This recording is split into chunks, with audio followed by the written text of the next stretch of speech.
video. That works. The 5th pick versus the 6th pick. Tua versus Herbert. It's time! Bruce Buffer, we love you. Already up 7-0 Miami. What's Tua gonna do? Left-handed dart, Jakeem Grant, touchdown. 14-0 Miami. Are they gonna rout him? Are they gonna run this thing up? They're about to go up 21-0, but then a little stumble. The snap is low. It is recovered by Nick Vigil. Oh, Nick. A candlelight in Miami. But no, Tua, he's like, come here. He kind of grabs him with like the scruff of his neck. Angry runner, nah. We'll see. I don't hate it. I don't hate it. Nick Vigil, Tua on the sideline. Damn, we're about to go 21-0. All right, Herbo. What do you got, my man? We're going to win one of these things? Let's do it. 14-9. Look at this. That's a powerful sneak. Wow. It was a walk-in. It was sort of a half Drew Brees over the top, but he just ran straight forward. Herbert scores the touchdown. 17-7 now. Give it to Hunter Henry. Run it. Just run it. No, he's going to go to Double H. Hunter Hurst Henry. Touchdown. So now we got a game. All right, now we got something. 17-14. Are the Dolphins going to blow one of these like the Chargers sometimes do? Hold on. 20-14 now. This ain't it. This was not it. Intercepted. That is a pick 6 by Xavier Howard. It's not a pick 6. He actually takes only the 32. It felt like it was going to be one. So watch out. Watch this play. This is the play of the day. Tua, what does he got? What's he got up his sleeve? Little flake left. We're going to throw it. Oh, no, we don't. Turn back, go right. Who is that? Gasicki? Shaheen? No, naturally, it's Durham Smythe. Notre Dame. Notre Dame. Smythe you down. That's right. How many tight ends do they got? And we got Tua signing autographs after the game. That is former Alabama Damian Square. Circle gets the square. 29-21, the Dolphins win. Tua is undefeated. Tua is glorious, and Tua is talking after the game. Take it away, Tagovailoa. I think today was a great team win. We ran the ball really well. You know, big shout out to our O-line, and big shout out to Savon Ahmed for stepping up when his number was called. You know, we've had a lot of opportunities that defense has given us as well, and you know, I think the special teams did a really great job as well, too. So it was a great team effort. Tua undefeated. The Dolphins have won 5 in a row. Pretty fun here. Credit to their top 5 defense for keeping Justin Herbert to 182 yards. Nate, what stuck out to you in the win? Tua looked good. He looked good. His ability to move inside the pocket, extend the play, like that's what we know he can do. And on top of that, like we talk about it all the time, the intermediate routes, he takes care of the ball. He doesn't take too many risks. I know we want to see big-time stats, big-time numbers, but the fact that he's playing efficient football as a rookie, it speaks to why they're undefeated, or why he's undefeated as a starter. There's different guys each week, too. We had Jakeem Grant have a big game. We had Van Ginkel a couple of weeks ago. Nice. How about Salvin Ahmed? Salvin Ahmed, the running back, undrafted, gets 11 carries, 85 yards. He's waived by San Francisco, claimed by Miami. They've got a million running backs. He's the guy who gets the rock, and he had the best quote afterwards. See how Tua deflects all the praise? Ahmed said, I practice hard and I ask the right questions. I'm not being too proud to ask questions this season. There's a lot of older guys in the room and a lot of guys on this team that want to help, especially young guys like me in my first year. This team is a family. Yeah. So I ask a lot of questions and I attack practice the best way I can. Like these guys, Brian Flores can make a bunch of players out of a laboratory, robots that just are in his, like this is it. I just want to ask questions. I'm just a team player. It's a family. It's not about me.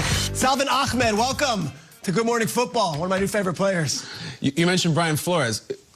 Ryan Fitzpatrick has a cool beard. I know. He went to Harvard. He has a lot of kids. We all love. Don't bench Ryan Fitzpatrick. 3-0. Tua has not thrown an interception yet. And you know what, Nate? He was good. He wasn't great. He's just still warming up. I'm telling you, give him another month. He is barely scratching the surface right now. It's not fantastic. It's not beautiful, but it's getting better every single week. And can you imagine being Bills fans this morning? What they just went through against Arizona. Now they go into a bye. They don't play for 2 weeks. And Tua, when they get back, is going to be waiting for them. Week 17, Miami at Buffalo, game of the year. Tua, sensation, Mr. 7A. Watch. Mr. 7A. All right, well, let's go from Mr. 7A to Mr. Unlimited. Oh, I don't know. Seems like there is a limit right now. Pete Carroll, there he is trying to get his team going. There's a lot going on. His defense, historically bad, right? We've been hearing it over and over again. Jared Goff dropping back. And who is he looking for?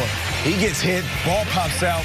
That is Jamal Adams, who gets the ball out. DJ Reed just hops on it. So all of a sudden you say, okay, the defense is making some plays. Russell Wilson stepping up, has plenty of room, decides to throw it, and is intercepted. He was looking for Will Dissly, and it was Darius Williams who dissed him. I don't understand, Russell. You're struggling in the red zone, making these decisions that he's pressing the issue. He should have pressed the line of scrimmage with his legs. All right, Jared Goff dropping back. He's looking back at the end zone, and that right there was to Gerald Everett. But on the play, it looks like there was a little bit of contact. Reed a little too close, so that's a penalty. Goff and the Rams get the ball on the run, and then Malcolm, he takes it right up in the middle. Malcolm in the middle like Frankie Nunez. That's a touchdown. Okay, so all of a sudden, the Rams have control of this game, and we're waiting for Russell Wilson to make something happen. We spot shadow DK on the bottom, and he's looking for him. DK, does he have a chance to make a play?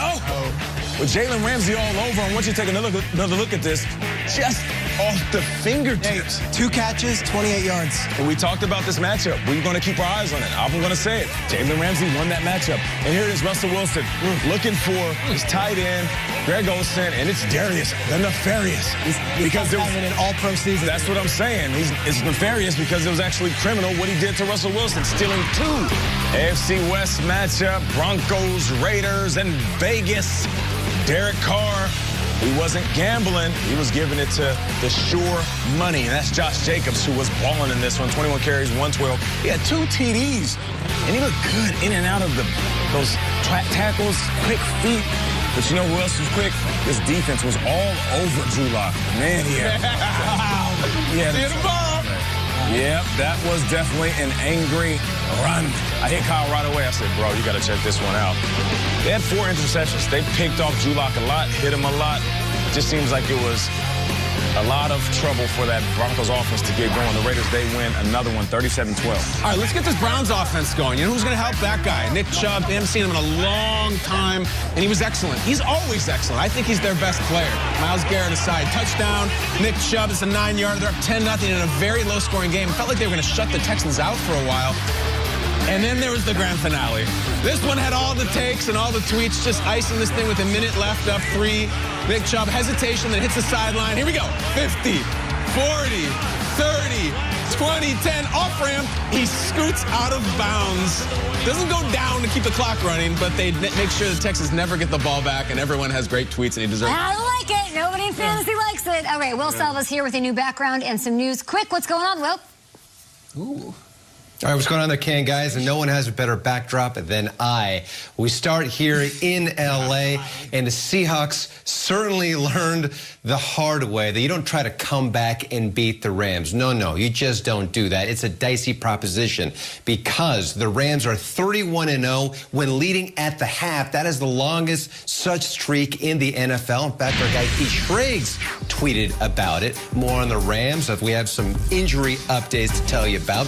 NFL Network Insider Ian Rappaport reporting offensive tackle Andrew Whitworth suffered a torn MCL and is headed to injured reserve.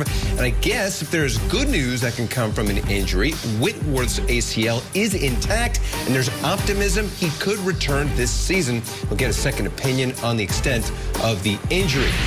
Meanwhile, Lions quarterback Matthew Stafford says he will have x-rays on his thumb after hurting it against the Washington football team. He said after the game, it didn't feel so hot when he gripped the ball.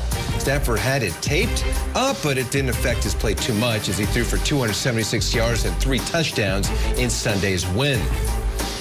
Tom Brady and the Bucs bouncing back in a big way after their bad loss to the Saints in Week 9. Tampa Bay hanging 46 points on the Panthers behind 3 touchdown passes from TB12. This after a 7-hour flight delay on their trip to Charlotte. Tight end Cameron Brate went one-on-one with our guy James Palmer after the game and talked about the bounce-back win. You know, we were still confident in ourselves as a team. You know, honestly, that was pretty embarrassing what we put out there on Sunday night. So there was definitely a sense of urgency at practice this week, and you know, we're happy it continued on into the game today. Give me a scenario. You have to sit 7 hours on a tarmac for every road game, but you score 46 points. Would you do it? Honestly, I don't know. It was horrible. I'm so tired right now. But yeah, I think that's a good trade-off. I think it's a good trade-off. More on that flight delay, mechanical issues causing them to change planes after sitting on the tarmac for 5 hours. They weren't able to have a team meeting and a meal there, but either way, when there is no gate to go to at LAX, and all you can say is I got this crummy picture of SoFi Stadium from the air.